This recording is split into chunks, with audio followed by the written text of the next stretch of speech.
Welcome to the comprehensive guide on good debts versus bad debts.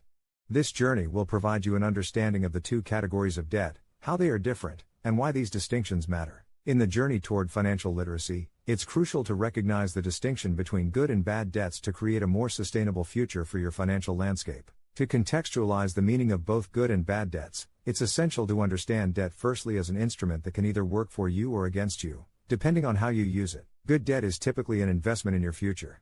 It can provide you with a return or long-term value and generally has a beneficial impact on your financial situation. A prime example of good debt is student loans. Educational degrees or certificates attained through student loans generally lead to increased earning potential, which can, over time, more than offset the cost of the loan. Similarly, mortgages fall in the category of good debt where the long-term benefits usually exceed the total amount that you have to pay, given the value of real estate generally appreciates over time.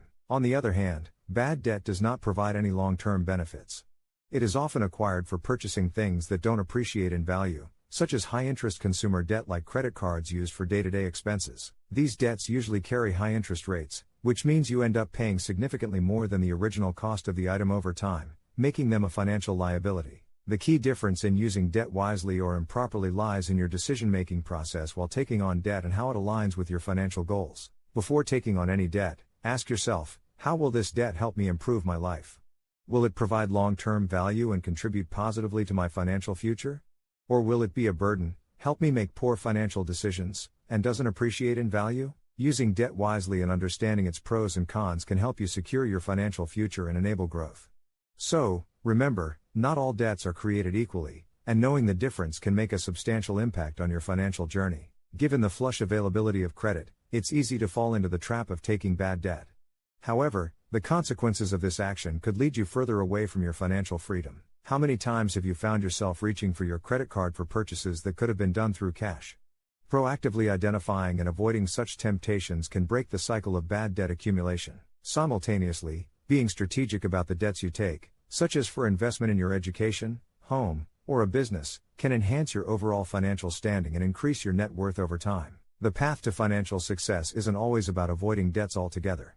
Sometimes taking on a strategic amount of good debt is necessary for progress, be it higher education, homeownership, or scaling a business. However, it's essential to ensure that these debts are part of a carefully crafted financial plan that takes into account your income, expenses, and future financial goals. A comprehensive financial plan can help you filter through all these considerations and guide you towards making informed decisions, thereby minimizing the risk of taking on bad debt that hinders your financial journey. Additionally, having an emergency fund can act as a buffer against accumulating bad debt during unexpected financial crises, thereby ensuring that the focus remains on strategically managing good debt. While good debts can provide a myriad of benefits, falling into the ease of taking up debts that don't contribute positively to your financial well-being can lead to a cycle of building bad debts that hinder growth. Therefore, we suggest applying a disciplined approach towards managing your personal finances, wherein debts are utilized as strategic tools fostering growth rather than acting as roadblocks in your journey towards achieving financial independence. In the grand scheme of things, the road to financial prosperity isn't synonymous with being debt-free.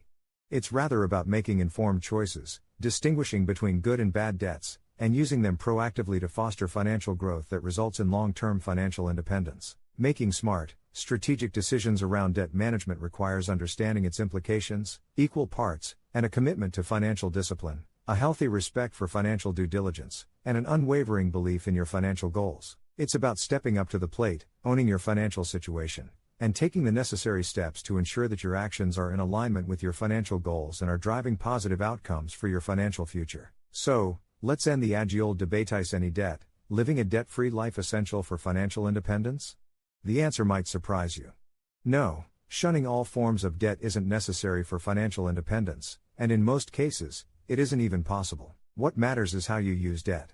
Be mindful of the trap bad debt can lead you into and strive to harness the power of good debt to catapult you towards your financial goals and the promise of financial independence. Remember, personal finance is personal.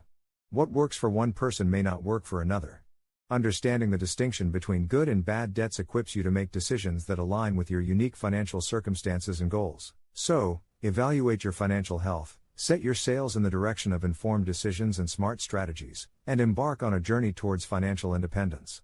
Because only when you're armed with the knowledge and the tools, you can silence the noise and take a firm stand on the familiar dichotomy between good debts and bad debts. Remember, Good versus bad debts is not a battle of the man versus the wild. It is a heat-on match between a financially informed you and the existing financially ill-informed you. It is time to ask yourself, are the choices I make with my debts supporting my financial goals, creating adverse financial barriers, or simply adding to the noise in dealing with my financial realities? For you to become a part of the financial solution and not another irrelevant component of the financial noise, you must understand that making financial mistakes is part of the learning process.